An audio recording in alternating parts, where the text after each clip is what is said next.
Hello दोस्तों, आप सभी का स्वागत है हमारे YouTube चैनल पे। My name is Keshav Katoch.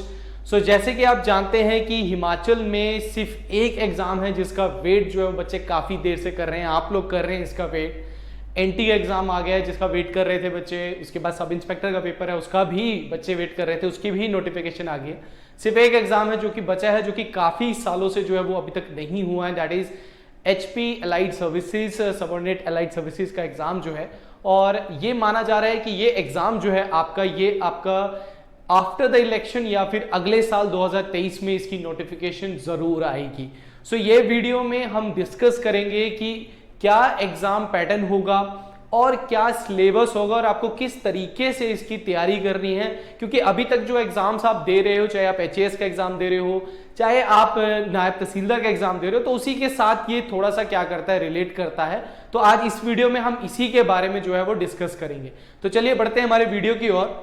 तो सबसे पहले जो है हम डिस्कस करेंगे दैट इज योर कि सिलेबस क्या और किस तरीके का एग्जामिनेशन जो है वो किस तरीके का आपको आने वाला है। देखो, सबसे पहले क्या है कि आपका एग्जामिनेशन जो है वो आपका 3 हिस्सों में होने वाला है।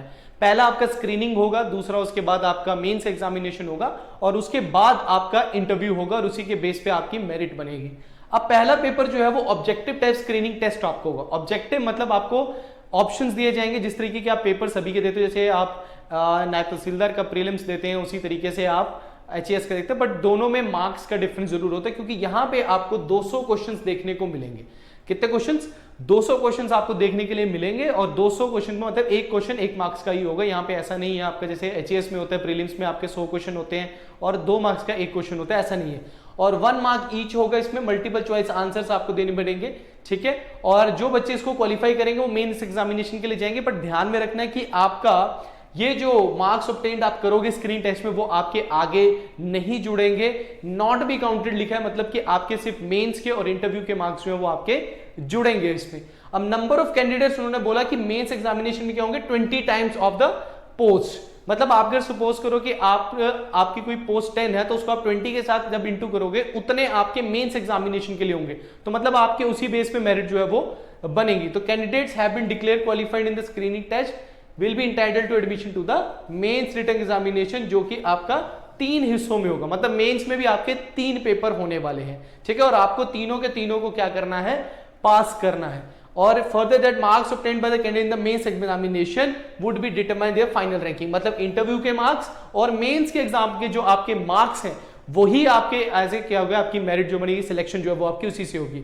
सो मेरिट शिल be determined according with the highest marks secure in the viva voice and shall be marks in the viva voice. अब इसमें ये बोल रहा है कि अगर आपके मार्क्स इक्वल हो जाते हैं, अगर टाई हो जाते हैं तो इंटरव्यू के मार्क्स देखे जाएंगे। अगर इंटरव्यू के मार्क्स आपके टाई हो जाते हैं तो आपके इसमें आपकी मेरिट देखी जाएगी आपके according with your highest marks obtain in the written examination. तो यहां पे इन्होंने क्लैरिटी दी हुई है कि किस तरीके का आपका एग्जामिनेशन होने वाला है। अब सबसे पहले इन्होंने बोला है कि जो कैंडिडेट स्क्रीन टेस्ट करेंगे उनको मेंस एग्जामिनेशन के लिए अपने डॉक्यूमेंट जो है वो सबमिट कराने पड़ेंगे, ऑनलाइन डॉक्यूमेंट सबमिट कराने पड़ेंगे। अब इसमें आपका देखो जो मेंस एग्जामिनेशन उन्होंने बता दिया कि मैक्सिमम मार्क्स जो है वो आपकी हिंदी और इंग्लिश जो है वो 150 मार्क्स की होगी और आपकी जनरल नॉलेज जो है वो आपकी 200 मार्क्स की होगी। तो मतलब वेटेज बहुत ज्यादा है। और आपका जो वाइवा वॉइस है ये आपका 100 मार्क्स का होने वाला है। मतलब आपका इंटरव्यू जो है वो आपका 100 मार्क्स का होगा। इसमें आगे मैं सिलेबस भी डिस्कस करूंगा इसमें कि आपको कौन सा सिलेबस है, किस तरीके का, कौन से जाटेगा। ऑलमोस्ट इक्वल है बट थोड़ा सा वेटेज का हम यहाँ पे फर्क जरूर पड़ेगा। तो कैंडिडेट्स हु विल क्वालिफाई वो रिटन एग्जामिनेशन वो फिर वाइवा वॉइस टेस्ट या फिर पर्सनैलिटी इंटरव्यू के लिए जो है उनको बुलाया जाएगा, जो कि कितने मार्क्स का होगा, 100 मार्क्स का होगा, ठीक है। तो फाइनल मेरिट देखो यहां पे भी लिखा है इन्होंने कि मेंस रिटन एग्जामिनेशन और आपका वाइवा वॉइस से ही आपकी फाइनल मेरिट जो है वो बनेगी, ठीक है। अब यहां पे देखो, यहां पे सबसे पहले है कि स्क्रीनिंग टेस्ट का आपका सिलेबस जो है वो क्या है। स्क्रीनिंग टेस्ट का मतलब जो आपका पहला पड़ाव है जिसके मार्क्स नहीं लग रहे, सिर्फ आपको क्वालिफाई करना है।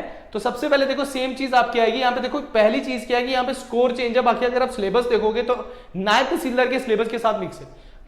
History and geography and social development of Himachal Pradesh देखो 60 मार्क्स के, अलाइड में आप देखते हो तो 30 मार्क्स है, तो वेटेज बढ़ गया, यहाँ पे 60 मार्क्स हो गया। उसके बाद यहाँ पे इन्होंने करंट इवेंट्स, नेशनल इंपॉर्टेंस यहाँ पे दी हुई है, साइंटिफिक स्टडी और कोई भी साइंस का टॉपिक है जो भी न्यूज में है जो कि आपको पता होना चाहिए, चाहे आप आर्ट्स के स्टूडेंट है चाहे आप साइंस के हैं। तो मतलब 60 मार्क्स का करंट अफेयर भी आपका इसमें इंक्लूडेड है। बट यहां पे सबसे ज्यादा वेटेज किसकी है, 80 मार्क्स की आपकी जीएस की है। अब अगर आप ध्यान में देंगे एनटी एग्जाम देते हो तो 50 मार्क्स का उसमें करंट अफेयर है, तो मतलब आप करंट अफेयर की ज्यादा वेटेज है और यहाँ पे जीएस की वेटेज ज्यादा है, जिसमें सेम आपको 1857 के बाद की मॉडर्न हिस्ट्री आएगी, देन आपको Indian culture, Indian polity, Indian economy, geography of India. अब यहाँ पे ऐड क्या है, दैट इज डिजास्टर मैनेजमेंट, जो कि आपका किसी भी प्रीवियस पेपर में नहीं ऐड करते हैं। एनवायरमेंट को स्पेशलाइज किया हुआ है और gender issues and teaching of Mahatma Gandhi, तो जेंडर इश्यूज भी यहाँ पे है। तो ये 3 टॉपिक इन्होंने एक्स्ट्रा इसमें ऐड किए, that is environment, gender issues and your disaster management जो है वो इसमें इंक्लूडिंग होता है। तो ये वेटेज थोड़ी सी इसकी यहाँ पे आ जाती है और 200 मार्क्स का आपका क्या होगा इसमें क्वेश्चन होंगे, ठीक है। चलिए अब नेक्स्ट यहाँ पे है कि आपका सिलेबस जो है वो आपका मेंस एग्जामिनेशन का क्या है। तो मेंस एग्जामिनेशन में देखो आपका पहला पेपर जो है वो इंग्लिश का होता है। इसमें आपको क्या होता है, रिटन होता है, बिल्कुल सब्जेक्टिव होगा। ये सबसे पहले अपने ध्यान में रखना है कि सब्जेक्टिव पेपर है आपका यहाँ पे 150 मार्क्स का होगा, 3 घंटे मिलेंगे आपको 150 का, मतलब आपका 3 दिन में भी पेपर हो सकता है। वैसे होता ये 3 दिन में ही आपका पेपर होगा, पहले दिन में आपका एक पेपर होगा, दूसरे में दूसरा होगा, बट ये कमीशन के ऊपर डिपेंड करता है कि वो आपका एक ही दिन में 2 पेपर लेना चाहता है कि एक ही लेना चाहता है। तो आपका जो इंग्लिश कन्वेंशन पेपर है ये आपका 150 मार्क्स का होगा, जिसमें आपके 3 घंटे आपको मिलेंगे, जिसमें आपकी अंडरस्टैंडिंग जो इंग्लिश की है वो सारी चेक की जाएगी। यहाँ पे जैसे सपोज करो आपको एक्टिव पैसिव करने के लिए दिया जा सकता है, आपको फिलिंग द ब्लैंक्स, आपको आर्टिकल्स है उससे रिलेटेड आपको क्वेश्चन आ सकता है। तो इसमें कई जो आपकी पूरी ग्रामर आपकी यहाँ पे आती है वो सारी इसमें इंक्लूड होगी और इसमें एस्से राइटिंग भी आपको मिलेगा, ठीक है, एस्से भी इसमें मिलेगा।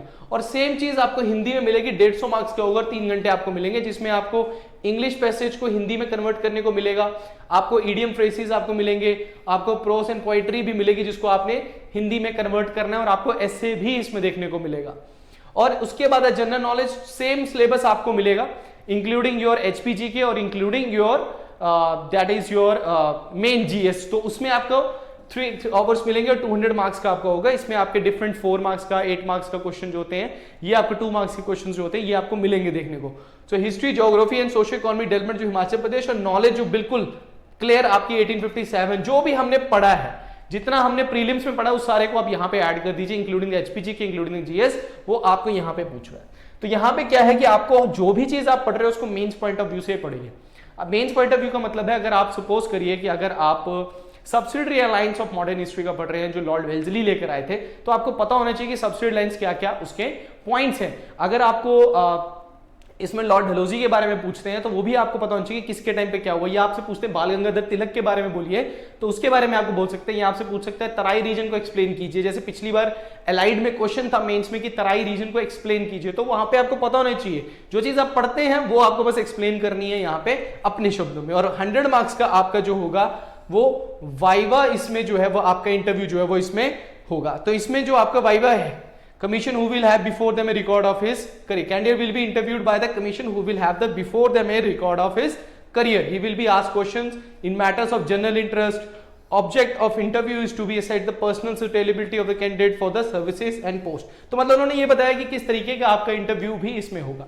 अब बात आ रही है कि इसकी तैयारी जो है वो किस तरीके से की जाए, ठीक है, तैयारी किस तरीके से की जाए। इसमें सबसे पहले क्या है कि यहाँ पे सबसे स्कोरिंग जो है आपको मैं बोल देता हूं, ये अगर आपने क्लियर नहीं किया आप मेंस एग्जामिनेशन नहीं क्लियर कर पाएंगे। अगर आप सोचते हैं कि आप 200 में से यहाँ पे मार्क्स ले लेंगे तो आपके है कि यहाँ पे बहुत स्ट्रिक्ट मार्किंग होती है। अगर आप जिन बच्चों को पिछला अगर आप पेपर देखते हैं जिन्होंने मेंस का एग्जामिनेशन दिया तो उनसे आपको पता लगेगा कि पिछली बार जीएस में जो है वो मार्किंग ज्यादा टफ हुई है और हिंदी और इंग्लिश में आपकी मार्किंग थोड़ी सी लाइट हुई है।